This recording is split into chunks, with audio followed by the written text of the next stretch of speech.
Friends, stock market में कभी भी उधार लेकर जो है वो इन्वेस्टमेंट नहीं करना चाहिए। ये उधार आप किसी पर्सन से ले रहे हैं, किसी एनबीएफसी कंपनी से ले रहे हैं या किसी बैंक से ले रहे हैं, उस पर आपको इंटरेस्ट तो पे करना ही पड़ेगा। इसके साथ साथ जो आपने जो भी उधार लिया उसको चुकाना पड़ेगा। तो उधार लेकर स्टॉक मार्केट में इन्वेस्ट करने से सबसे बड़ा नुकसान ये होता है कि आप अपनी माइंड को फ्री रखकर कुछ भी ट्रेड नहीं कर पाते हो। आप जो कुछ भी करते हो उस पर हमेशा एक प्रेशर आपके ऊपर रहता है और उस प्रेशर के साथ में आप हमेशा कुछ ना कुछ गलती करते हैं, जिससे जो ट्रेड आप सही कर सकते हो उसको भी आप गलत कर देते हैं। इसलिए उधार लेकर पैसा जो है इन्वेस्ट करना, ये एक बहुत बड़ी गलती होती है। फ्रेंड्स, बहुत बहुत स्वागत करता हूं मैं इस YouTube चैनल पर। और इस YouTube चैनल पर मैं फाइनेंस से रिलेटेड जो भी चीज़ है उसको लेकर मैं अवेयर करता रहता हूं। फाइनेंशियल लिटरेसी लोगों में किस टाइप से आए, किस टाइप से लोग अपनी लाइफ में और ज़्यादा पैसा अर्न कर पाए, इस चीज़ को लेकर मैं नए से नए वीडियो बनाता रहता हूं। अगर कोई व्यक्ति स्टॉक मार्केट में जिसने शुरुआत की है, उसके पास पैसा नहीं है, मनी नहीं है इन्वेस्ट करने के लिए, और वो पैसा उधार पे लेके आता है, किसी एनबीएफसी कंपनी से उसने उधार ले लिया जिस पर इंटरेस्ट वो 18% से लेकर 32-35% तक वो रिटर्न उस पर इंटरेस्ट पे कर रहा है। अब इसमें सबसे बड़ी दिक्कत ये है कि बहुत हाई इंटरेस्ट रेट पर जो पर्सन उधार लेके आता है तो उस पर उसको वो पैसा टाइमली पे भी करना पड़ता है। उसकी ईएमआई भी उसको देनी होगी, मंथली जो कुछ भी जो कुछ भी लोन लेने से पहले डिसाइड हुआ था वो ईएमआई उसको पे करनी पड़ेगी। लेकिन स्टॉक मार्केट एक तरीके से नहीं चलता। हो सकता है कि 3-4 महीने आपको हमेशा लॉस होता रहे और उसके बाद प्रॉफिट आना शुरू हुआ, या हो सके वो पूरा साल इतना नेगेटिव रहेगा उसमें कुछ रिटर्न नहीं मिले। क्योंकि जब आप स्टॉक मार्केट में शुरुआत करते हैं तो बहुत उतार चढ़ाव आपको देखने पड़ते हैं। ऐसा नहीं कि आती है आपको पैसा कमाने के मौके मिलने शुरू हो जाते हैं। तो यहाँ पर आपको एक पेशेंस बना के रखना पड़ता है, चीज़ों को समझना पड़ता है।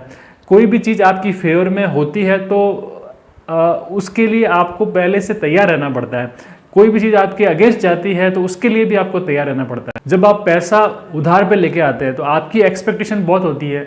मान लीजिए आप 10 लाख रुपए जो है उधार पे लेके आ गए। अब उसके साथ में सबसे बड़ी प्रॉब्लम ये है कि आपको हर महीने पैसा पे करना है। आपके मन में ये आता है कि यार ये 10 लाख रुपए इसको मैं कैसे ही करके जो है वो उस कैपिटल को बढ़ा दूँ, मतलब इन्वेस्ट करके ट्रेडिंग करके ये पैसा अगर मेरा डबल हो जाए तो जो 10 लाख रुपए है वो 20 लाख हो जाएगा, और जो 10 लाख रुपए है मैं उसको चुका के बाकी ये 10 लाख रुपए मेरा खुद का पर्सनल हो जाएगा। लेकिन ऐसी मेंटेलिटी जो लोग रखते हैं, ऐसा हकीकत में हो नहीं पाता है।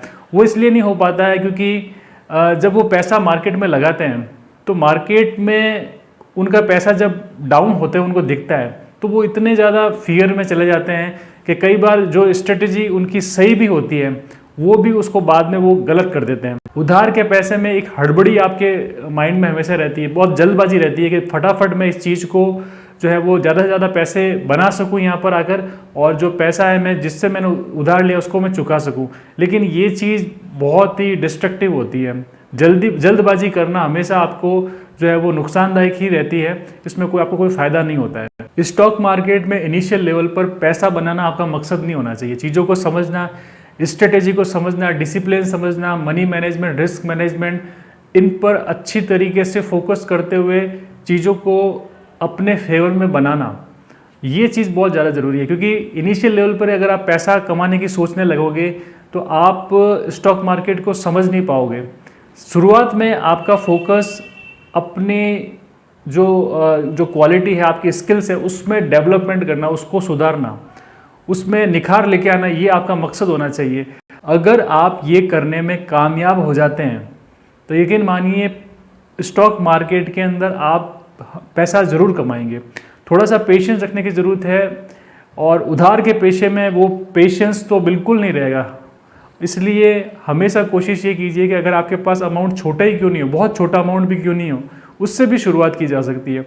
जैसे जैसे आप शुरुआत करोगे आप में कॉन्फिडेंस आएगा, आपको अपनी स्ट्रेटेजी पर बिलीव होगा, विश्वास होगा, आप कॉन्फिडेंटली ट्रेड करेंगे और वो पैसा धीरे धीरे बढ़ता बढ़ता ऐसा हो जाएगा कि आपको यकीन ही नहीं होगा कि मैंने शुरुआत तो बहुत छोटे अमाउंट से की थी, आज मेरे पास अच्छा खासा कैपिटल है। दोस्तों, ऐसे हज़ारों एग्जाम्पल भरे पड़े हैं कि लोगों ने स्टॉक मार्केट में पैसा उधार लेकर पैसा स्टॉक मार्केट में लगाया और लास्ट में वो डूब गया।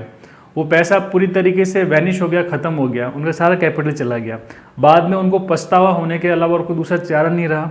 जिन लोगों से उन्होंने पैसा उधार लिया था वो उसके पीछे पड़े रहते हैं, उसको परेशान करते हैं और आपकी जो लाइफ है वो स्पॉइल हो जाती है। आपको फिर कहीं कैसे भी करके वर्स्ट केस में जाके अरेंज करके वो पैसा देना पड़ता है और फ्यूचर आप कुछ सोच नहीं पाते और स्टॉक मार्केट को आप कोसते हुए उससे बाहर निकल जाते हैं।